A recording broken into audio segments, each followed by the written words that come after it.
हाँ, तो आज हम क्या कहते हैं कि सितंबर 2023 का पेपर करेंगे। कौन सा सेट है मेरे को नहीं पता, चलिए। तो पहला क्वेश्चन है, रिलेशन दे रखा है, ईच एट्रीब्यूट इज एटॉमिक, तो वन एन एफ तो हो ही गया, एट्रीब्यूट एटॉमिक है इसलिए। And the following functional dependency functional dependency है कि हाईएस्ट नॉर्मल फॉर्म। देखो, हाईएस्ट नॉर्मल फॉर्म की एक बात याद रखना, 1NF, 2NF, 3NF, BCNF, 4NF। मतलब अंदर वाले होने के लिए बाहर वाले होने पड़ेंगे। 1NF, 2NF, 3NF, BCNF, 4NF, है ना। मतलब अगर कहीं पे फेल करते 2NF तो बाकी वाले होंगे नहीं ऐसे। तो हमें पहले देख करना है 2NF। 2NF क्या होता है? नॉन प्राइम एट्रीब्यूट को डिटरमाइन नहीं करना चाहिए। सॉरी वो 3NF होता है। 2NF होता है कि क्या कोई सा भी सबसेट ऑफ कैंडिडेट की should not determine non prime attribute. तो उसके लिए पहले हमें क्या निकालना पड़ेगा, हमें कैंडिडेट की निकालना पड़ेगा। कैंडिडेट की ए बी हो गया और ई हो गया, है ना। देख लेना, ए बी से सी डी ई आ गया, ए बी से सी डी ई आ गया, डी से एफ आ गया, एफ से जी एच आ गया, हो गया पूरा, है ना। इसलिए ए बी और ई से ए बी आया, फिर ए बी से सी डी आ गया, फिर डी से एफ आया, एफ से जी एच आ गया, है ना। इस तरह से ये दोनों तुम्हारे कैंडिडेट की होंगे। और कैंडिडेट की का सबसेट ले लो इसका, ए बी का सबसेट होगा ए और बी, है ना। तो इनका क्लोजर सिर्फ ए और बी दोनों प्राइम एट्रीब्यूट्स क्या। अब प्राइम एट्रीब्यूट और नॉन प्राइम एट्रीब्यूट निकालो। प्राइम एट्रीब्यूट है ए बी ई, ए है, बी है, ई है, बाकी सारे नॉन प्राइम एट्रीब्यूट है ना। 2NF क्या कहता है? कोई सा भी सबसेट ऑफ कैंडिडेट की। सबसेट क्या होगा? ए होगा एक सबसेट, बी होगा एक सबसेट। निकाल लो इसका क्लोजर, सिर्फ प्राइम एट्रीब्यूट्स को ही डिटरमाइन कर रहा है, सही है, चलेगा, है ना। और हाँ, तो ये हो गया ई का सबसेट, ई ही होगा वो वैसे भी, ई का सबसेट, एक ही एट्रीब्यूट है इसका, कोई एक ही एट्रीब्यूट है इसका, कोई सबसेट नहीं होगा। तो 2NF भी पास कर गया। But 3NF non prime attribute को डिटरमाइन नहीं करना चाहिए। बट यहाँ पे देखो FGH, ये भी एक ये दोनों ही नॉन प्राइम एट्रीब्यूट है और नॉन प्राइम एट्रीब्यूट को डिटरमाइन कर, इससे 3NF फेल कर जाएगा। जैसे ही 3NF फेल कर जाएगा, BCNF भी फेल कर जाएगा। और BCNF वैसे भी चेक कर सकते हो, डी से एफ, ये डी इज़ नॉट कैंडिडेट की, है ना। तो वैसे ही चेक कर सकते हो, एफ भी सेम। तो उस तरह से ये दोनों 3NF BCNF दोनों फेल कर जाएंगे, तो 2NF हमारा आंसर हो जाएगा। हाँ, इसका फिर तो देखो फॉर्मूला क्या होता है सेक्टर का। Sector number equals 2 into platter number into number of track per surface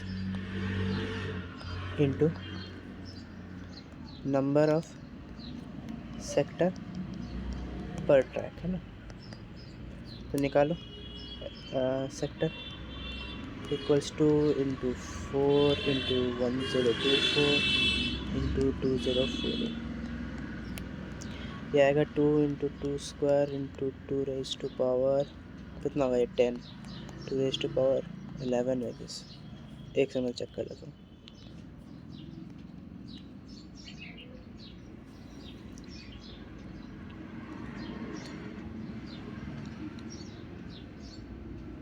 हाँ, 2 रेज टू पावर 11, तो ये हो गया 21, 22, 23, 24, 2 रेज टू पावर 24। और अब कैपेसिटी निकालो। कैपेसिटी होती है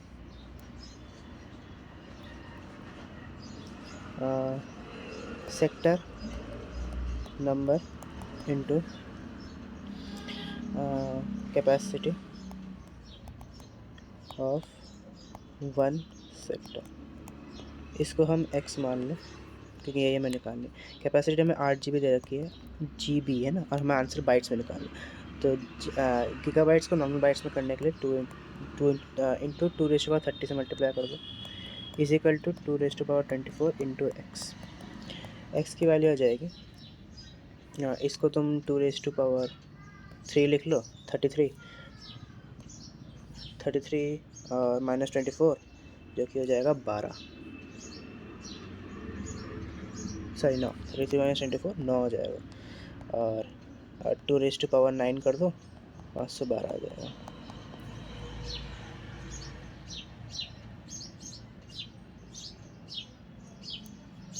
समझ में आया? नहीं तो मैं एक बार करके दिखाता हूँ। देखो इसको 2 लिखो, 233 लिखो, 2 × 24 लिखो, इंटू एक्स लिखो। एक्स की वैल्यू यहाँ से आ जाएगी 33 माइनस 24, 2⁻9, जो कि 512 बाइट्स है ना। ये आ गया 512 बाइट्स पर सेकंड। ये देखो ये चीज़ हमेशा ट्रू होगी, है ना। तो ये चीज़ जैसे ही ट्रू होगी तो ये वाला हर चीज़ पे अप्लाई हो जाएगा। ये वाला 60 हो जाएगा, ये वाला 80 हो जाएगा, ये वाला भी 80 हो जाएगा, ये वाला 45, 35, 65, ये वाला है ना। ये चीज़ भले ही ज़रूरी कि ना हो, बट और लगा रखा है बीच में, तो एपडेफ फिजिकल टू एपडेफ हमेशा ही होगा। तो इसलिए सारे रिटर्न हो जाएंगे। हाँ इसमें देखो, इसमें ये चीज़ क्या कर रही है, चलो ये चीज़ छोड़ो पहले।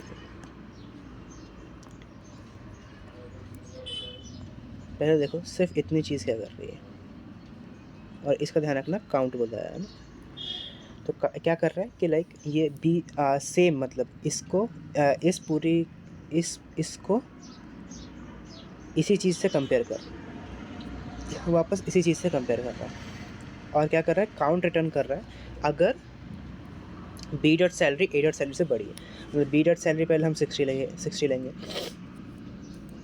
60 के से बड़े कितने हैं, 70, एक ही है, काउंट 1 रिटर्न हो जाएगा। 70 के से 0 रिटर्न हो जाएगा, काउंट 60 के से वापस 1 रिटर्न हो जाएगा। 50 के से कितने बड़े हैं, 2 बड़े हैं, 47 से ऐसे करके काउंट रिटर्न हो जाएगा, है ना। अब तुम देखो, अब ये चीज़ क्या कर रही है, ये चीज़ कर रही है लेस देन 2, मतलब ऐसे ही आईडी सिलेक्ट करो, सिर्फ ऐसे आईडी सिलेक्ट करो जो 2 से लेस हो, मतलब काउंट जिनका 2 से लेस हो। ये चीज़ क्या कर रहा है, नंबर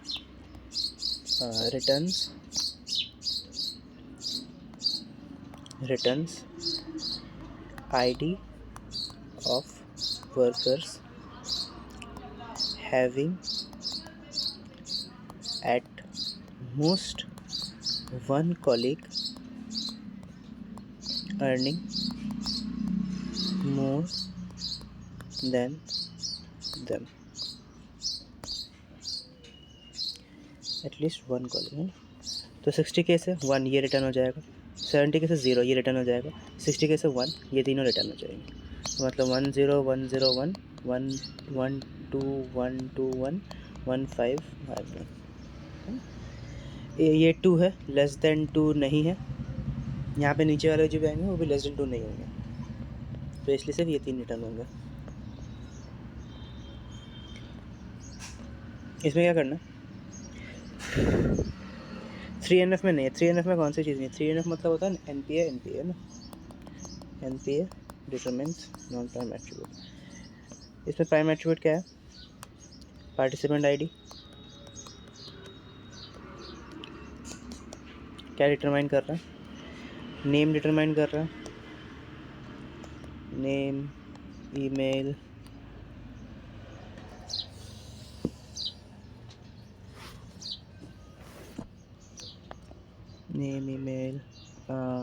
कंट्री, लीडर, GDP सब डिटरमाइन कर रहा है ना। तो नॉन प्राइम एट्रीब्यूट हो गया पार्टिसिपेंट आईडी, और बाकी सारे नॉन प्राइम एट्रीब्यूट हो गए। तो देखो ये सिर्फ ये दोनों चीज़, कंट्री सिर्फ दोनों चीज़ें डिटरमाइन कर रहा है, आईडी सब कुछ कर रहा है। तो ये चीज़ तो सही है, पार्टिसिपेंट्स में कोई दिक्कत नहीं है। दिक्कत है तुम्हारी कंट्री में, क्योंकि non prime attribute is remaining non prime attribute. हमें बी को सही करना है ना, कंट्री वाले को सही करना है।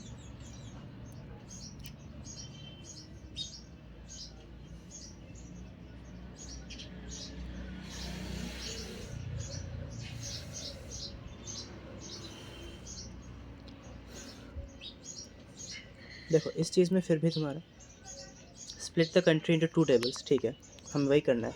One for the issues discuss and merge with participants. Issues discuss, हमें इश्यूज डिस्कस दिक्कत नहीं है, हमें इन तीनों को अगर एक चीज़ में देखो, ये चीज़ वैसे भी तुम्हारा कुछ फ़ायदा करेगी। Split the country table to tables, one for issue discuss and merge with participant. ये फिर भी सिर्फ इस चीज़ को हटा के पार्टिसिपेंट्स के साथ मर्ज कर देगी, है ना। तो उससे कुछ हमें फ़ायदा होगा नहीं, क्योंकि हमारी NPA डिटरमाइंस NPA स्टिल रह जाएगी। Remove issues discuss, add participant ID in country table. इससे भी कुछ फ़ायदा नहीं होगा, क्योंकि अगर हम पार्टिसिपेंट आईडी यहाँ पे डाल भी दें, फिर भी नॉन प्राइम एट्रिब्यूट डिटरमाइन करता ही रहेगा वो। इसमें देखो, इश्यूज डिस्कस को हटा दो कंट्री से, नया टेबल बनाओ इश्यूज डिस्कस के लिए। ठीक है, यहाँ तक तो हम वैसे भी हर इसमें भी कर ही रहते हैं, उससे कोई दिक्कत नहीं। Link it to participant and country table using a foreign key. जैसे तुम्हारा फॉरेन की हो गया, जैसे तुम्हारा फॉरेन की जैसे ही हो गया, तब ये वाला पार्टिसिपेंट आईडी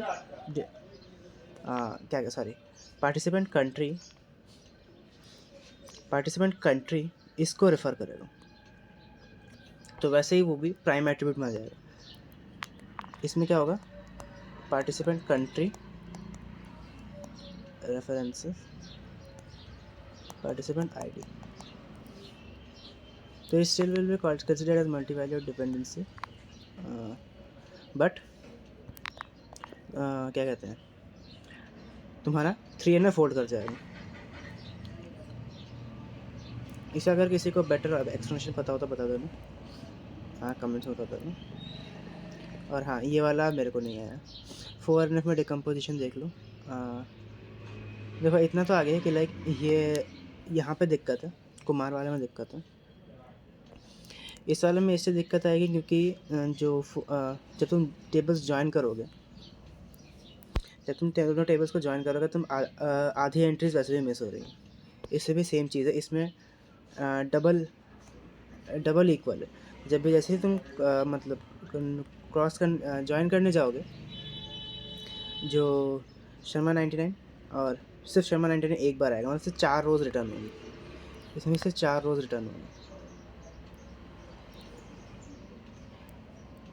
इसका मेरे को ढंग से समझ में नहीं आया। 4NF का डिकम्पोजिशन अगर किसी को अच्छे से आता है ना, बताओ मेरे को बताना। हाँ यार देखो,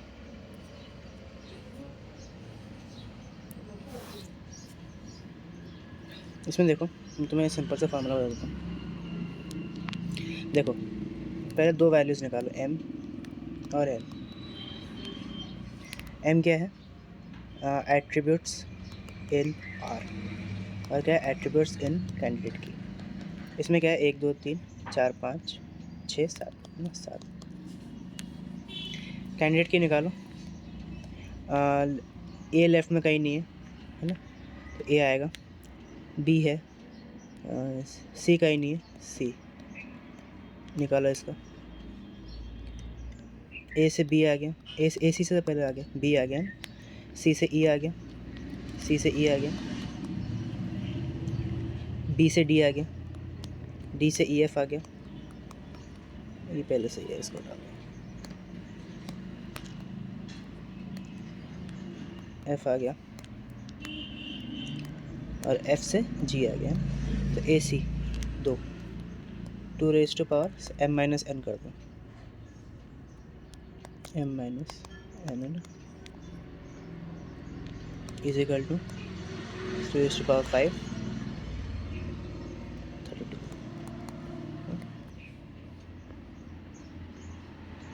देखो इसमें लॉसी और लॉसलेस तुम्हें चेक करने की ज़रूरत नहीं है, क्योंकि D1 हमेशा ही लॉस है, D2 हमेशा ही लॉसलेस है। तो तुम डायरेक्ट डिपेंडेंसी प्रिजर्व पे चल जाओ। D1 का पहले देखो, पहले एक काम करो, नाम दे दो इनका, R1 R2 R3, R1 R2 R3, है ना। R1 में क्या है, AB, A से B, सिर्फ एक ही है, A से B, और A कहीं वैसे भी लेफ्ट में है नहीं, तो चेक करने की ज़रूरत नहीं। B D को कर रहा है, बट कोई फ़ायदा नहीं है हमारा इसमें। फिर R2 में है A C D E, A C से E,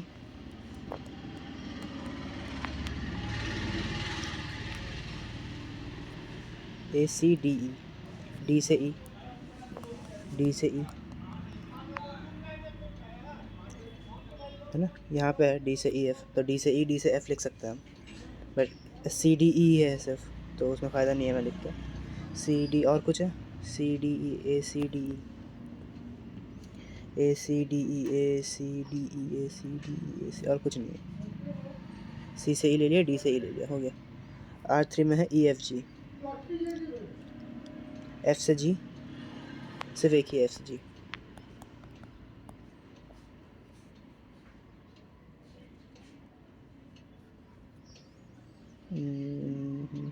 हो गया ना सर? हाँ देखो, अब देख लो कौन कौन से प्रिजर्व हो रहे हैं डायरेक्ट। ए से बी प्रिजर्व हो रहा है डायरेक्ट, सी से ई, डी से ई डायरेक्ट प्रिजर्व हो रहा है, डी से ई, ये वाला डायरेक्ट प्रिजर्व नहीं हो रहा। देखो रुको, ये वाला डायरेक्ट प्रिजर्व नहीं हो रहा अभी तक, तो हम इसको इंक्लूड नहीं करें। एफ से जी डायरेक्ट प्रिजर्व हो रहा है, तो बी से डी, तुम अगर इन दोनों का यूनियन लेते हो, इन सब का यूनियन लेते हो, तो क्या बी से डी कहीं से आ सकता है? ए से बी, अगर यहाँ पे ए टू बी, डी टू ई, है ना, डी से एफ भी कहीं नहीं है, और डी से सॉरी कौन सा नहीं है, बी से डी ना,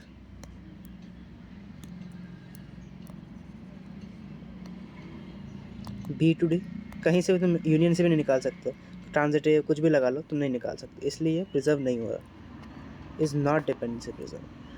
अब तुम डी टू देखो, R1, R2, R3, R1 में क्या है, R1, R2, R3, है ना, ए बी सी डी ई, ए से बी, ए से बी, बी से डी, तो ए से डी हम डायरेक्ट लिख सकते हैं। मैं ये डिराइव्ड है इसलिए एक मार्क लगा रहा हूँ, ज़रूरत पड़ेगी नहीं पड़ेगी मतलब मेरे को नहीं पता, बट मैंने लिख के रख लिया, इसलिए मैंने मार्क लगा रखा। क्या क्या है, A B C D E, D से ई, यहाँ से डी से ई, यहाँ से हम ले सकते हैं, डी से ई, सेम ए से डी, तो ए से ई भी हम लिख सकते हैं, ये भी डिराइव्ड है।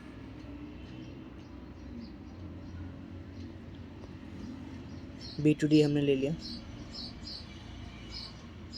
और कुछ है, सी से ई, सी से ई, और कुछ है, बी से ई एफ, बी से डी नहीं, सेकंड में क्या है, डी से ई, डी ई एफ, डी से ई एफ बस, और कुछ नहीं है, डी से ई एफ, है ना, डी से ई एफ, बट यहाँ पे ई नहीं है, तो हम सिर्फ डी से एफ लिखेंगे, और कुछ है, एफ से जी हमें ज़रूरत नहीं है, डी से ई एफ नहीं, और कुछ नहीं है, सेम एफ से जी, सिर्फ ओनली वन एफ से जी। अब तुम यूनियन लेके देख लो,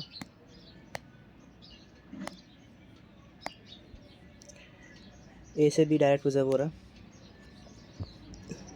सी से, ए से बी डायरेक्ट प्रिजर्व हो रहा है, सी से ई डायरेक्ट प्रिजर्व हो रहा है, सी से ई डायरेक्ट प्रिजर्व हो रहा है, एफ से जी डायरेक्ट प्रिजर्व हो रहा है, एफ से जी डायरेक्ट प्रिजर्व हो रहा है, बी से डी, बी से डी डायरेक्ट प्रिजर्व हो रहा है, बी से डायरेक्ट प्रिजर्व। अब ये चीज़ बची सर ना, डी से ई है। अब तुम यूनियन लो, यूनियन में ये सारी चीज़ें आएंगी ना, यूनियन में ये सारी चीज़ें आएंगी। अब यूनियन में दो चीज़ें होंगी, देखो, डी से एफ एक होगा, कॉमा डी से ई जो यहाँ से आएगा, डी से ई। अब तुम डी से ई एफ, इसको तुम अगर ऐसे लिख सकते हो तो तुम उल्टा भी कर ही सकते हो, है ना, तो इसलिए डी से ई एफ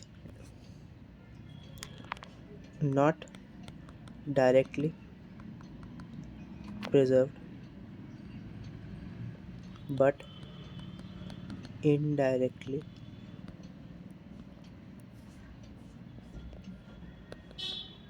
इन्फर्ड, है ना। ये हम क्या कर रहे हैं, कंपोजिशन कर रहे हैं, कंपोजिशन, डिकम्पोज का ऑपोजिट, है ना। तो इसलिए ये वाला डिपेंडेंसी प्रिजर्विंग है ना।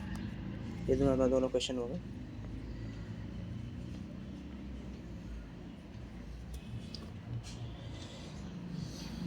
इसमें देखो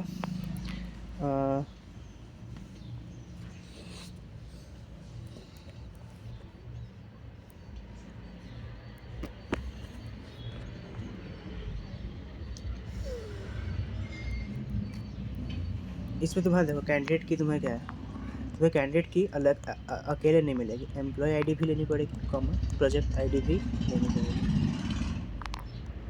ये तुम्हारी सारी चीज़ें डिटरमाइन कर देगा। साइंटिस्ट नेम डिटरमाइन हो गया, टेक्नीशियन नेम डिटरमाइन हो गया, प्रोजेक्ट नेम डिटरमाइन हो गया, प्रोजेक्ट नेम से बजट डिटरमाइन हो गया। तो ये आर को डिटरमाइन कर देता है। बट देखो कोई सा भी सबसेट 2NF क्या बोलता है, सबसेट ऑफ कैंडिडेट की should not determine non prime attribute. मतलब एम्प्लॉय आईडी और प्रोजेक्ट आईडी क्या कहते हैं, तुम्हारे प्राइम एट्रीब्यूट है, बाकी सब नॉन प्राइम एट्रीब्यूट है। बट तुम्हारा प्रोजेक्ट आईडी और एम्प्लॉय आईडी दोनों इसका subset, project ID subset is determining project name, जो कि ये नॉन प्राइम एट्रीब्यूट है। तो 2NF फेल कर गया। जैसे 2NF फेल कर गया सिर्फ वो 1NF में होगा।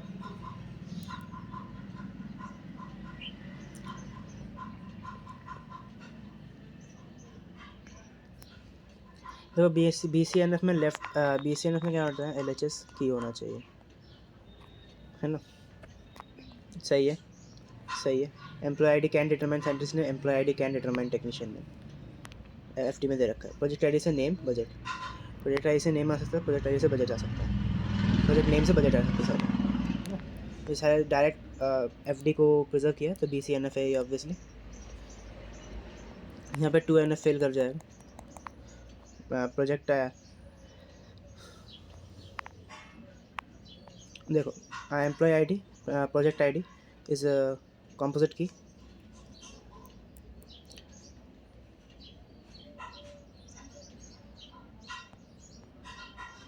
देखो यहाँ पे ऐसे BCNF फेल कर जाएगा।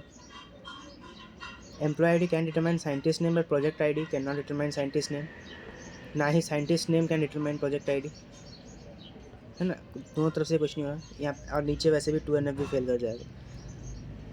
Project ID is project name, project ID is a budget, project ID से प्रोजेक्ट नेम, और फिर प्रोजेक्ट नेम से प्रोजेक्ट बजट। तो प्रोजेक्ट आईडी इज अ की, but project name can determine budget, project name can determine budget, तो इसलिए 2NF fail कर जाएगा।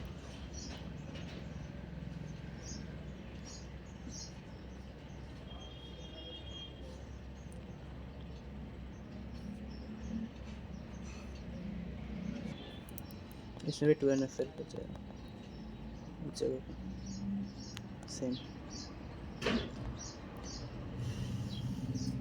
अब इसमें देखो क्या करना, कैंडिडेट कीज निकालनी, license number engine serial number दोनों साथ में। License number engine serial number से मॉडल आ गया, इंजन सीरियल नंबर से ईयर आ गया, तो ईयर भी आ गया। ये दोनों तो वैसे ही आ गए, सारे हो गए, है ना। तो इसलिए ये है, दिस इज सुपर की, तो इसलिए कैंडिडेट की नहीं है, हमें कैंडिडेट की निकालना ना कि सुपर की।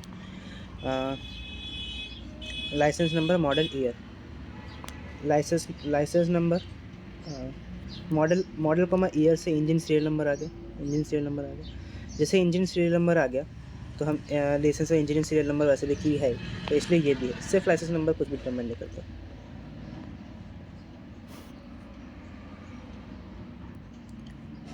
देखो सबसे पहले तो मॉडल, देखो इस पर ये बता देता हूँ, इसमें मॉडल है ही नहीं, यूनियन से मॉडल नहीं आ रहा, फेल कर जाएगा। यहाँ पे intersection is a null set, fail कर जाएगा। और यहाँ पे देखो यूनियन आर है, ठीक है, इंटरसेक्शन नॉन नल सेट है, ठीक है, बट इन दोनों का इंटरसेक्शन है मॉडल। मॉडल का कवर निकालोगे सिर्फ मॉडल ही नहीं आएगा, वो किसी और चीज़ को डिटरमाइन नहीं करता। तो इट्स नॉट अ प्राइमरी की और कैंडिडेट की इन एनी इन C1 और C2, तो इसलिए ये भी फेल कर जाएगा, सिर्फ ये वाला होगा।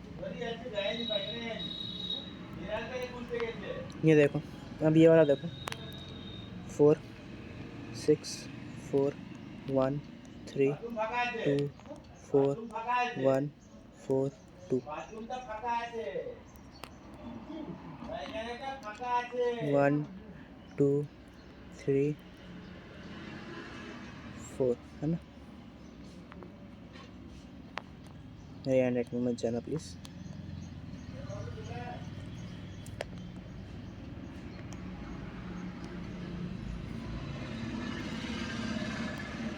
देखो, सबसे पहले 4 आया, मिस आया, फिर 6 आया, मिस आया, 4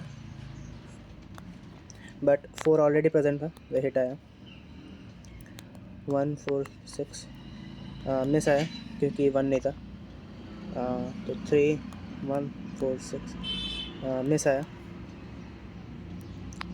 अब देखो 3 1 4 6, अब 2 आएगा, है ना, तो 2 3 1 4 मिस आया, है ना।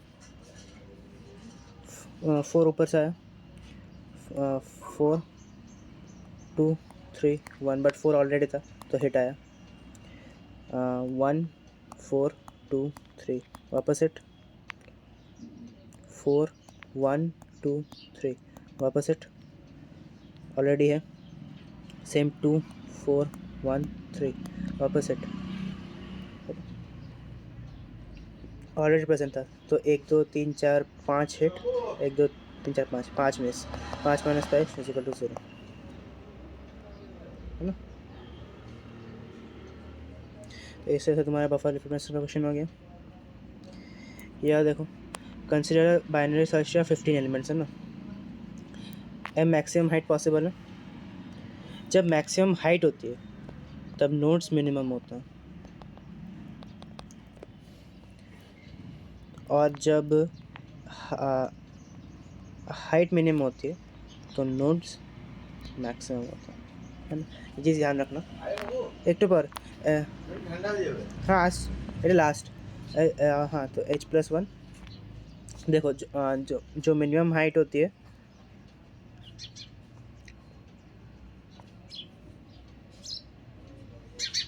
जो नोड्स होते हैं वो बेसिकली इन दोनों वैल्यूज़ के बीच में लाई करते हैं।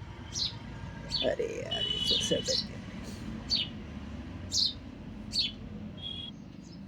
ये देखो, ये चीज़ ना इन दोनों के बीच में लाई करती है। तो हम क्वेश्चन पे चलते हैं, इन दोनों के बीच में लाई करेगी। ये मैक्स हाइट है,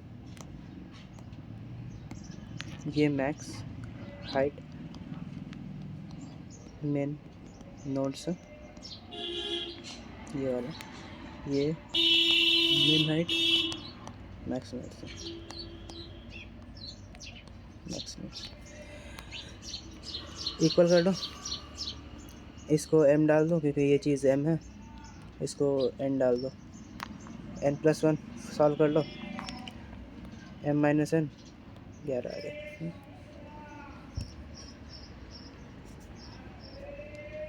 समझ में आया? हाँ, लाइक मैं भी DVS में उतना अच्छा नहीं हूँ, तो एक तो वो ऊपर वाला क्वेश्चन जो मेरे को कुछ नहीं आया 4NF वाला, उसका देख लेना, ये वाला देख लेना। ये TS सेशन में भी ढंग से नहीं समझा ये वाला, मैं हो सके तो मैं पूछ के बताऊँगा ये वाला, है ना।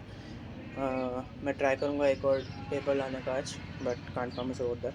तो चलो फिर, थैंक यू। और कुछ अगर गलती हुई है, कुछ बेटर एक्सप्लेनेशन हो आपके पास, तो नीचे कमेंट में डाल देना, मैं उसको पेन कर दूँगा। चलो फिर, थैंक यू, मिलते हैं अगले में।